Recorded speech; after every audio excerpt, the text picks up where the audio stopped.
Herzlich willkommen zu einem neuen Video. Heute zeige ich euch ein Rezept für eine Pide-Pizza belegt mit Käse und Spiegelei.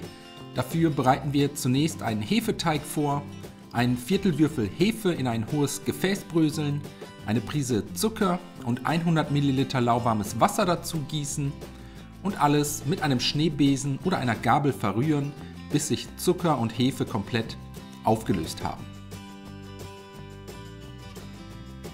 Die Hefe-Wasser-Mischung anschließend zusammen mit 250 Gramm Mehl in eine Rührschüssel geben, außerdem 25 ml Öl, ich habe hier Rapsöl verwendet, einen Esslöffel Joghurt und einen halben Teelöffel Salz dazugeben und dann mit einer Küchenmaschine oder einem Mixer mit Knethaken für 4 bis 5 Minuten zu einem glatten Teig verkneten, der sich komplett von der Schüsselwand lösen sollte.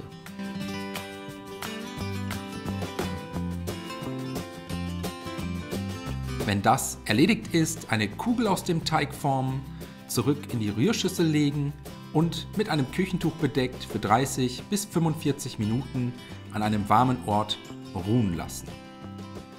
Währenddessen für den Belag der Pide-Pizzen 200 Gramm Creme Fraiche und 200 Gramm geriebenen Käse in eine Rührschüssel geben, mit einer guten Prise Salz und Pfeffer würzen, dann gut miteinander verrühren und bis zur weiteren Verwendung zur Seite stellen.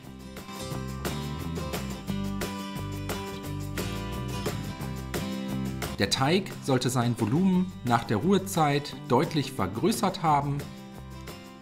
Jetzt die Arbeitsplatte leicht bemehlen, den Teig auf die bemehlte Fläche geben und dann kurz mit den Händen von außen nach innen ziehend durchkneten.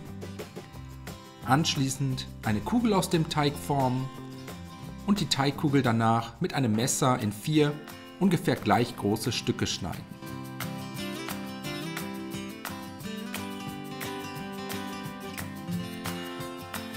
Jedes Teigstück mit kreisenden Bewegungen unter den Handflächen zu einem kleinen Bällchen formen bzw. rund wirken.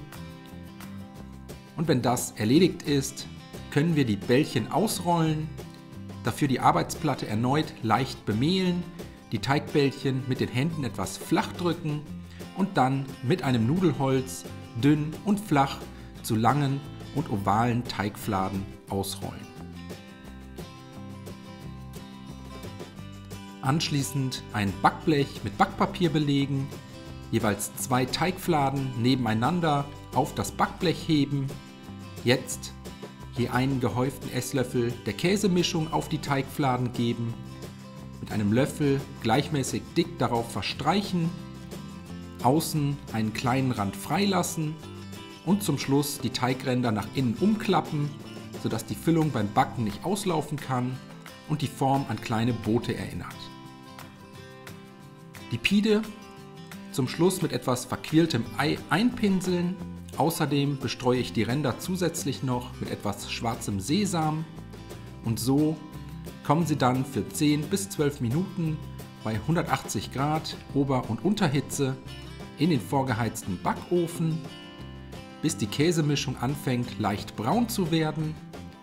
Das Backblech dann aus dem Ofen holen, jetzt jeweils ein Ei in die Pide-Boote schlagen, das Backblech zurück in den Ofen geben und für weitere 6 bis 7 Minuten weiter backen, bis das Eiweiß komplett gestockt ist.